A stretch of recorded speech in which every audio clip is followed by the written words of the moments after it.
Bom, imaginem só desenhar um aplicativo de celular novo, focado totalmente na experiência de quem vai usar, né? Uhum. O famoso design focado no usuário. Exato. Se o aplicativo for mal desenhado, a consequência é tipo quase invisível. A pessoa dá um toque na tela, desinstala e pronto, o software desaparece. A empresa perde alguns dólares ali e vida que segue. O custo do fracasso é bem baixo nesse cenário. Mas, agora, imaginem projetar uma fábrica gigantesca e toda robotizada. Se o design de uma montadora falha, o resultado não é só um aplicativo desinstalado. Com certeza. A gente está falando de uma estrutura de bilhões de dólares. São máquinas pesadas que podem, esmagar metal e osso em frações de segundo. Nossa, sim. É um prejuízo que pode quebrar uma corporação global inteira. E é por isso que o nosso mergulho detalhado nas fontes de hoje vai explorar um verdadeiro choque de mundos. E que choque, né? É um contraste enorme. Na transição da indústria 4.0 para 5.0. Isso. A gente quer mostrar como uma metodologia toda baseada em empatia e post-its coloridos, bate de frente com modelos matemáticos rigorosos do chão de fábrica. É fascinante porque a economia moderna depende que esses dois ecossistemas conversem. O abismo entre a criatividade focada no humano e a engenharia pura precisa ser superado. E para entender esse abismo, a gente precisa, desmistificar o que é o design thinking, né? Porque no mundo corporativo, ele carrega um estigma meio injusto. Muito injusto. Virou sinônimo de teatro corporativo, né? Total. O pessoal acha que é só uma sessão de brainstorming glorificada. Tipo, executivos sentados em puffs colando papel adesivo na parede. Mas a literatura clássica das fontes de hoje, vinda de lugares como a agência Ideal e a The School de Stanford, mostra uma disciplina muito estruturada. Autores como Tim Brown deixam claro que a inovação não nasce só de criar tecnologia por criar. Tem aquela intersecção mágica, né? O diagrama de Venn. Exato. É um diagrama implacável de 3 vetores. O primeiro é a desejabilidade, ou seja, o que as pessoas realmente precisam. Que é o foco humano. Isso. O segundo vetor é a viabilidade técnica. É fisicamente possível construir isso com a tecnologia de hoje? E o terceiro é a viabilidade de negócios. Faz sentido financeiro para a empresa? Faz sentido. E lendo o material de Stanford, fica claro que o processo deles de 5 etapas, que é empatizar, definir, idear, prototipar e testar, não é um caminho em linha reta. De jeito nenhum, é totalmente iterativo. O lema é: fale rápido para aprender rápido. O objetivo não é acertar de primeira, né? É construir um protótipo tosco, tipo de papelão mesmo, colocar na mão de quem vai usar e observar o que dá errado. A falha ali é um dado valioso, não uma punição. E a base de tudo isso é a primeira fase, a empatia. Mas não uma empatia do tipo, eu sinto muito por você. Não é uma ferramenta de pesquisa rigorosa, é pesquisa etnográfica. É adotar uma mente de principiante, para ir lá observar a frustração diária de uma pessoa, identificar um problema que nem ela mesma consegue explicar direito. Certo. Mas deixa eu fazer o papel de advogada do diabo aqui rapidinho. Manda. Para mim, essa questão da empatia me lembra muito a diferença entre um médico... tem um médico que só olha para o raio-x do paciente, focado no sintoma técnico, e tem aquele que senta e pergunta como a dor está afetando o dia a dia da pessoa. Excelente analogia. Mas, na prática corporativa, como a gente garante que essa investigação não vire só aquele teatro criativo que a gente comentou? Porque as empresas querem tudo para ontem, né? Elas pulam a pesquisa e vão direto colar post-it para não atrasar cronograma. A literatura aponta exatamente para essa armadilha. Esse teatro da inovação acontece quando o processo perde essa âncora etnográfica. Fica vazio. Fica. Se a equipe acelera a fase de definir o problema, eles acabam criando um design brilhante para um problema que simplesmente não existe. O design thinking exige que a equipe gaste um tempo quase desconfortável só entendendo o contexto emocional de quem vai usar o produto. Nossa, um tempo desconfortável na indefinição. Achei forte isso. É necessário. Mas como você disse, essa filosofia ágil do fazer de papelão para testar é fantástica para produtos digitais ou serviços de baixo custo. Mas aí a gente entra na segunda parte da nossa análise, o choque de realidade. Pois é, porque quando a falha significa uma esteira de toneladas esmagando um braço robótico de $1 milhão, a cultura do fale rápido vira um risco inaceitável. Sem chance, né? É aí que o artigo científico que nós mergulhamos nos puxa para a realidade dura do MSAD, o MST. A transição é brutal. A gente sai da lógica criativa e cai num ambiente de tolerância zero da indústria 4.0. Exato. E a indústria 4.0 é movida por eficiência pura. É automação extrema, máquinas conversando em milissegundos via internet das coisas. E o ser humano no meio disso. Na 4.0, a intervenção humana muitas vezes é tratada como um gargalo a ser eliminado. Só que o artigo alerta que esse modelo hiperfocado em tecnologia está chegando no limite, e é aí que entra a necessidade da indústria 5.0. Ah, então a 5.0 não é só mais tecnologia ainda. Não, pelo contrário. A indústria 5.0 exige que os sistemas voltem a ser focados no ser humano, que sejam sustentáveis e, principalmente, resilientes. Para decifrar como projetar essas fábricas gigantes do futuro, o artigo apresenta um modelo bem denso, né? O framework chamado TMPE. Isso. São 4 pilares: Thinking, ou pensamento, Modeling, a modelagem, Process, de processos, e Enablers, os capacitadores. Essa é a lente pura da engenharia pesada. E desmembrando esse framework, a diferença para o Design Thinking grita logo de cara. Pegando o primeiro pilar, o do pensamento. Os engenheiros dividem o pensamento lógico em 5 categorias no MSD. Pensamento sistêmico, baseado em conhecimento prévio, orientado à melhoria de desempenho, baseado em modularidade e, por fim, o pensamento computacional. Espera aí, a gente acabou de falar que a empatia era o coração da inovação no design. Mas ouvindo essas 5 categorias da engenharia sistêmico, computacional, desempenho, a palavra humano simplesmente sumiu. É verdade? A engenharia perdeu a empatia pelo caminho ou eles só deram um nome técnico diferente para isso? Então, não é nem questão de dar outro nome. O descarte do fator humano foi histórico e, na verdade, foi um projeto enraizado no Taylorismo. A ideia era maximizar a eficiência. O humano era visto como erro, né? Isso, uma fonte de variabilidade que atrapalha a máquina. Mas o que a pandemia e as crises recentes mostraram foi que essas cadeias hiperotimizadas são de vidro. Elas quebram fácil. Faz sentido. A eficiência pura não tem jogo de cintura. Exatamente. A indústria 5.0 é o esforço de forçar essa integração, reintroduzir o foco humano no pilar de pensamento, é injetar adaptabilidade no chão de fábrica, é devolver a tomada de decisão para o operador, que entende o contexto muito mais rápido que um algoritmo quando ocorre um imprevisto. Nossa, muito bom. E o contraste não para aí. O pilar dos processos também dá um atrito imenso. Enquanto em Stanford eles operam em ciclos ágeis, falhando e voltando toda hora, o design de uma fábrica é sequencial. Longo e totalmente avesso ao risco. Uma vez que o concreto da fábrica seca e o maquinário é chumbado no chão... Acabou. Não tem como voltar para a fase de ideação e colar post-it na máquina de solda. Não tem. O custo de voltar atrás é absurdo.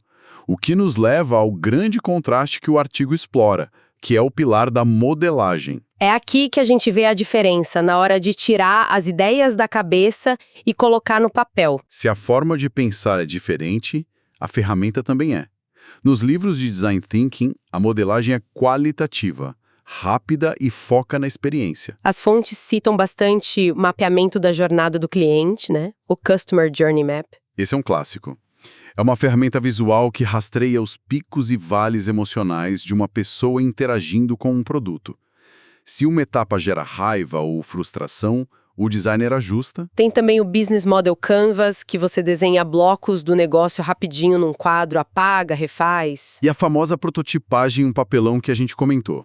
Eles montam até uma recepção de hospital com caixas e cadeiras para ver se a dinâmica humana flui bem naquele espaço. É tudo para validar o comportamento e emoção. O lema é fingir antes de construir. Agora, cruzando a fronteira para o mundo do artigo científico e do MSD, o papelão sai de cena e entra a artilharia computacional. A modelagem aqui é brutal. Ela não está nem aí para sentimento, ela lida com complexidade matemática. E risco, muito risco. O artigo fala de lógicas matemáticas densas. O maior exemplo são as redes de Petri. Eu confesso que achei isso fascinante, mas complexo.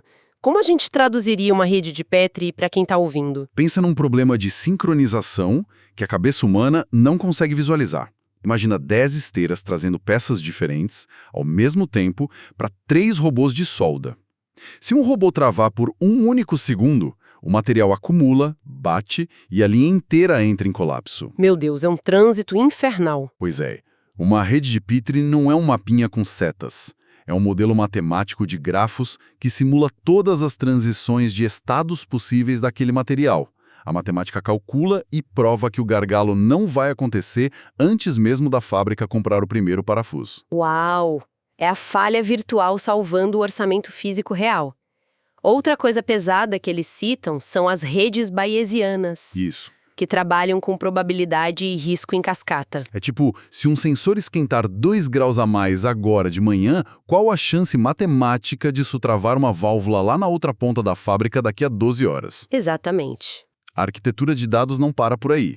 O artigo ainda destaca a modelagem descritiva de sistemas como o SysML e o IDF0. Que não são linguagens de programação para fazer site, né? Não. O SysML, por exemplo, cria a arquitetura física. Ele não usa blocos visuais para mostrar a emoção do usuário. Ele usa diagramas paramétricos. Se a energia cair 10% num setor, a linguagem obriga matematicamente que a velocidade da esteira reduza proporcionalmente. É física transformada em código rígido. Isso sem falar nos gêmeos digitais, né? Usando a inteligência artificial e machine learning para criar cópias virtuais da fábrica, rodando cenários de desgaste em tempo real. E a diferença entre essas abordagens é gritante, né? É a diferença exata entre desenhar a planta de uma casa num guardanapo no restaurante para ver se a família gosta de onde vai ficar a cozinha, pegando a emoção e a desejabilidade ali, contra colocar essa mesma planta num supercomputador. Para simular se a casa aguenta um terremoto de magnitude 8. Exatamente, o guardanapo do Design Thinking avalia se a família vai amar a casa. O modelo do MSD e do SysML garante que o teto não desabe na cabeça de ninguém. É perfeito. E o ponto crítico é: a modelagem científica ignora se alguém gosta ou não daquilo. O computador não liga para o modelo de negócio. E o grande perigo que as fontes alertam é o isolamento corporativo entre essas duas coisas. O famoso trabalho em silos, quando a equipe dos post-its e do papelão não conversa com a equipe que programa as redes de Petri. E aí o desastre acontece. Falta de coordenação gera fábricas extremamente eficientes, rodando sistemas perfeitos em SysML, mas fabricando aos milhares um produto que foi mal desenhado pelo Design Thinking. Ou seja, enchendo o galpão com eficiência máxima de um produto que ninguém quer comprar. Dinheiro jogado no lixo. Total. Isso lembra muito uma citação atribuída a Einstein que o material menciona. Ele dizia que se tivesse 20 dias para resolver um problema, passaria 19 dias só definindo qual é o problema e apenas um dia aplicando a solução. Genial! Modelar uma fábrica perfeitinha no supercomputador só faz sentido se o problema central foi definido com aquela empatia lá do início do processo de Stanford. A matemática não conserta uma premissa errada. Exato. Por isso o esforço científico agora é focar em padronização, convergir tudo. O artigo cita normas internacionais como as do IEE, tentando unificar isso. Pegar o requisito qualitativo, aquela necessidade subjetiva do usuário, e traduzir direto para o parâmetro quantitativo da máquina no chão de fábrica, num fluxo único, sem perder dados no meio do caminho. A indústria 5.0 entra aí, garantir que o mapa de empatia alimente os limites do maquinário pesado. Então, para trazer para o prático, a gente poderia imaginar uma situação onde, digamos, um mapa de jornada do operador da fábrica, um funcionário mesmo, mostrando que ele fica exausto num certo horário. O Customer Journey Map virando um Employee Journey Map. E isso, É possível que essa frustração humana dele, no futuro, mude a lógica matemática de uma rede bayesiana controlando o chão de fábrica ali na hora? Não só é possível, como é o foco da indústria 5.0. O conceito de ser humano no centro sai do consumidor e abraça quem está na linha de produção. A modelagem quantitativa vai ter que incorporar a fadiga, o bem-estar e a carga cognitiva do trabalhador. Nossa, então a ergonomia entra na equação matemática pesada. Sim, sensores biométricos captando o estresse físico poderiam alterar parâmetros num gêmeo digital em tempo real. Se o operador cansa, o SysML avisa a rede de Petri para desacelerar o fluxo de materiais daquela estação. Gente, a empatia se transformando literalmente em dado algorítmico. Que loucura! É pegar a observação e o cuidado do design thinking e transformar num núcleo de decisão de um maquinário de milhões de dólares. O robô que antes tentava substituir a pessoa, agora opera calibrado para proteger e potencializar aquele indivíduo. É uma resiliência sistêmica verdadeira. Mas isso exige um profissional híbrido, né? Alguém que entenda da dor etnográfica e de machine learning. Exato. A indústria 5.0 não substitui a 4.0. Ela meio que domestica a força bruta dos algoritmos, colocando eles a serviço dos valores validados lá atrás pelo design criativo. Incrível! Bom, recapitulando a nossa jornada, a gente começou desmistificando o design thinking lá nas origens com a IDEO e Stanford. Vimos que é muito mais que post-it, é empatia profunda, observação e falha rápida. E depois mergulhamos nos requisitos técnicos inflexíveis das fábricas reconfiguráveis.